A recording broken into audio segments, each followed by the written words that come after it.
So welcome back to my channel. This is Dom, and today I thought I'd show you what's in this Scots Covenanter Army from Warlord Games, part of the epic Pike and Shotte range. So Warlords very kindly sent me this box set of the Scots Covenant Starter Army. It's a massive box. I thought I'd open it, have a look at it. It's still sealed at the moment. Take a look and see what's in it, and show you good folks before I get down to the job of painting them. So let's take a look. So yeah, I was very fortunate to be sent this box of Scots Covenanters by Warlord Games. I showed it off briefly on one of my update videos, but now I thought I'd open it up for you good folks. And it's so you got to commend Warlord Games. They do these army boxes really well indeed, and they're very comprehensive. There are, how many do they say in here? There's a huge number of troops. You can see on the illustration here what you get in here. 12 Scots Covenanter regiments of Pike and Shotte. So that's the ones that, if you saw the War Games Illustrated magazine, they gave away a sprue of Scots Covenanters on there. So that's basically that sprue gives you enough for 12 regiments of Pike and Shotte. And I like the Scots Covenanters because they're all standing with their pikes upright. None of those fiddly individual figures. You also get within the box 12 frame guns. You get 12 mounted battalion commanders. You get 24 Scottish Lancers, 24 Scottish Dragoons, 60 dismounted Scots Dragoons, 3 mounted battalier commanders, 3 ensigns, 30 harquebusier cavalry, so that's the standard English Civil War period cavalry, 30-year war cavalry, 18 commanded shots, so again they're the standard fellas, 6 cuirassiers, 3 mounted cornets, 9 dragoons, so there, as in addition to the Scots dragoons, you get some regular dragoons, and 15 dismounted dragoons, again separate to the Scots. 3 Saka medium guns, 3 falconet light guns, and then you get there. All of that is all in plastic. Then you get a number of special figures in Warlord resin. You get Lord Leven as one of the characters. You get the Marquis of Argyll, a Calvinist minister. You get 9 casualty markers, all the plastic bases you need, and a full colour flag sheet. So really good, really comprehensive. I don't know how many figures that is. Let's just say a shit ton. Right, I'm going to open this up and let's have a look.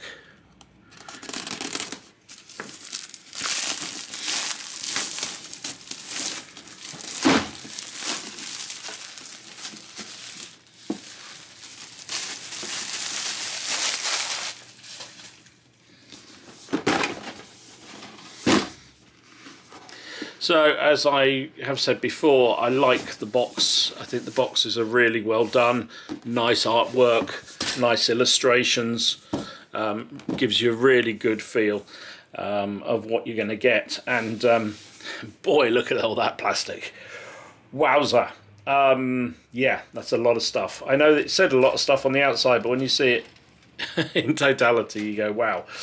Let's get rid of the bases for the moment. Plenty of bases here. Which is fantastic. So let's start at the beginning, shall we? So here we have, this is one of the standard English Civil War, 30-year war Pike and Shotte sprues. You get the falconet gun, light gun here. You get a number of dismounted dragoons, which you can also use as commanded shot. You've got the standard harquebusier, sort of heavy cavalry here. Your 2 mandatory cuirassiers. I think I said in my look into the Montrose that they didn't really use cuirassiers much in the Scots Covenanters or the Montrose armies, and someone quite rightly pointed out there was one regiment that was used by the Covenant. So I suppose you can repurpose them as those.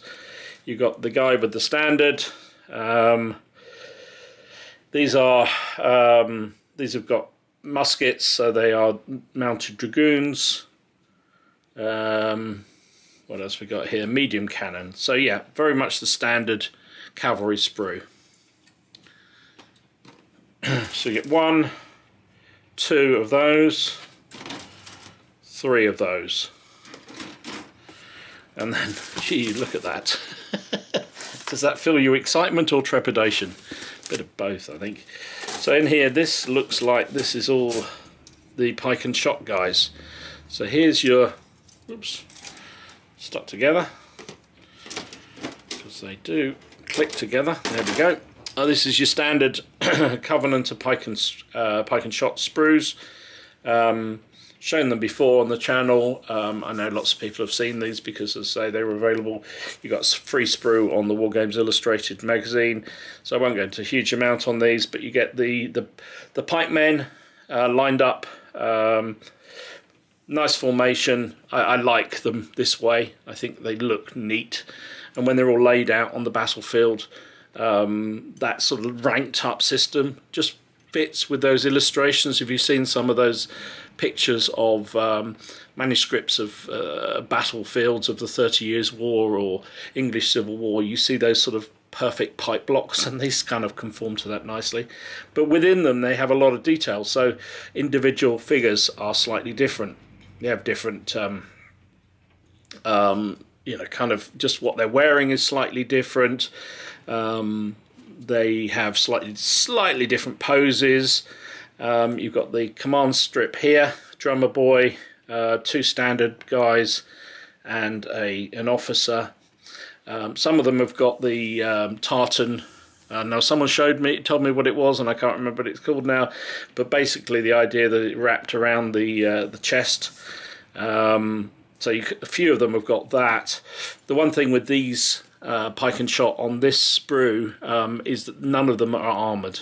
That's the one common thing with the Scots Covenanter forces, and the Montrose armours, they didn't tend to wear armour, so they're all unarmoured, which is great. You've also got the Scots dismounted dragoons there, which again you could use as commanded shot. And these are the Scots Lancers. Now, mentioned last time when I was looking at Montrose, the Scots were one of the few nations in this period who continued to use Lancers in their army. Most had transitioned away from Lancers, so it's good to see them based in here. And then you've got your frame gun there, and also a little very light cannon there. So I guess you could use either. Now, there doesn't appear to be a direct rule in the book for frame guns, although a couple of people pointed out to me that if you look at the main Pike and Shotte for 28mm, the book that Warlords put out, it does list frame guns under light guns for ranges. So I guess for simplicity's sake you could just treat them as light guns. I might try and work out some little rules for these, because to me that little gun there is not as powerful. I can't find one of the falconets now. It's much smaller caliber and therefore probably a lot smaller range than the standard falconet. And this guy's got, well, 1, 2, 3, 4 different barrels. So there's options for multi-firing, I would have thought. Anyway, that's to come. I'll see what I do with those. But there you go. So you've got 1, 2.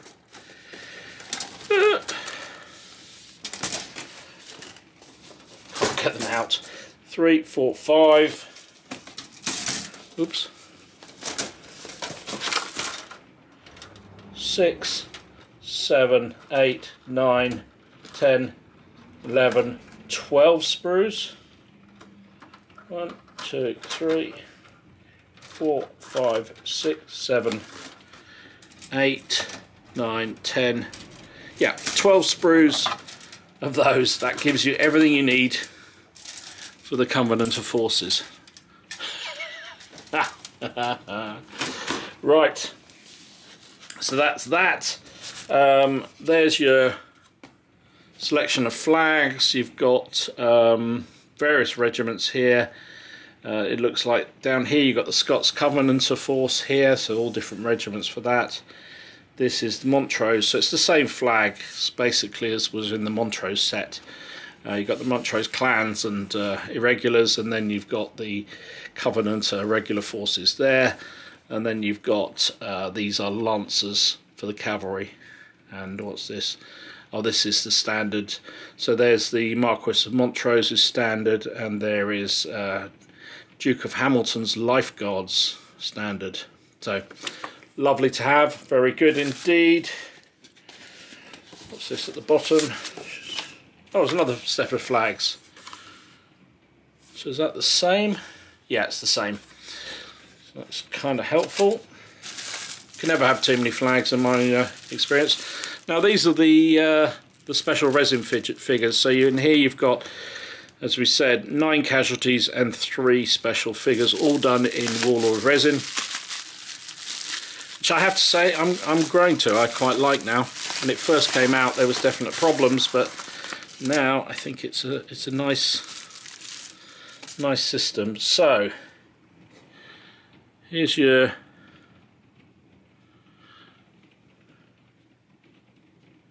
casualties. That's got a 3 on it. So they've all got different numbers, have they? Yep, there you go. 1, 2, 3. So I presume you've got 3 sets of 3. Oh no, it's 4. Take that back. That's another 1. Can't read that one. Another 1. The 2. So anyway, there you go. You've got lots of different, well, 9 different casualty markers if you so wish to use them.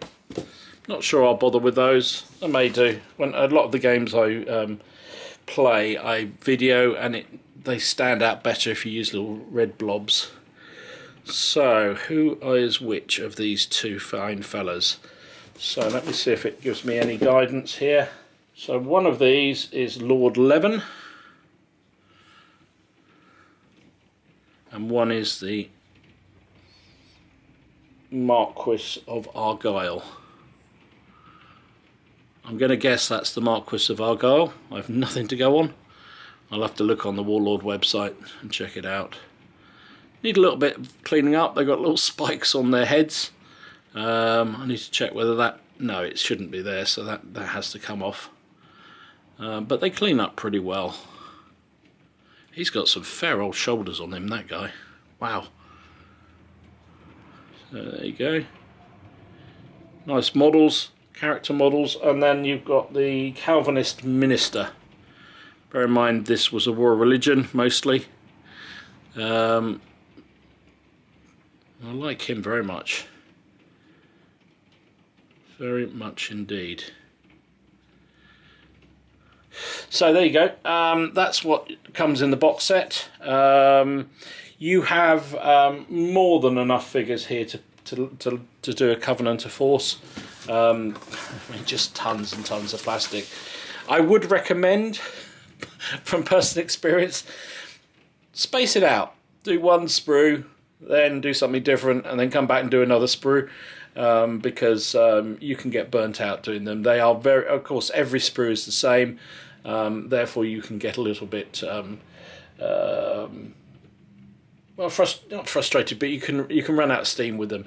And also, the Covenanter forces tended to wear pretty much the same uniforms. Now you can vary them up a little bit with different colours in different individual figures, and I would certainly recommend doing that just to break up the monotony, if nothing else. But they're pretty much the standard group. Now the only thing, slight criticism I would say, is that if you were looking to get into this period and play this game, you might have wanted to buy this army set to take up arms against one of your mates who's got an English Civil War army or a Montrose army, but there's no rules in this starter set. And bear in mind this is a starter army. I thought they might have put the rules in there as well, just a little A5, is it? Epic Pike and Shotte rules. It's not a massive thing, but it just seems if you're spending the kind of money that these starter armies are, they might have just put one in. It wouldn't have cost them anything, and it just would be a useful thing for players starting out in the game. That said, Warlords are now selling the rules individually, because up till now you've only been able to buy them as part of the starter packs for English Civil War. Now they are making them available individually, which at least means you could buy it separately. But as I say, I just find it a bit... Any starter force, I think, should come with the rules to allow you to play. And when you've got this amount of stuff in here, you think just throwing a rule set in there would have been useful. That's my only criticism. You have a lot of figures to paint here, so this is a really good value set. If you want to play the Covenanters in the English Civil War, and bear in mind, as I've said many times on my channel, these guys can be also used for 30 Years' War, because a lot of Scots fought in the Protestant forces in the 30-Year War, and got a huge amount of experience to then transition back when they came back to Scotland and fought in the wars in the English Civil War. They were very experienced troops, and certainly, yeah, very experienced troops. Anyway, there you go. I think it's a good box set, really good value. You get a shit ton of figures. But you're going to have to pace yourself painting them. That's all I'm going to say. I hope this is helpful to you. If it was, please give it a like, share, subscribe, do all that good YouTubey stuff. I'm going to be going away and finding out which figure is which of these two. And I will be painting these fellas up over time, and they may even see the table at some point soon. Anyway, thanks for watching. If it's coming up to Christmas, so wish you festive greetings. If some of you are planning to buy this or get this as part of your Christmas presents, then hopefully that was helpful to you. Have a great break if you get one, and I will see you all soon. Thanks very much.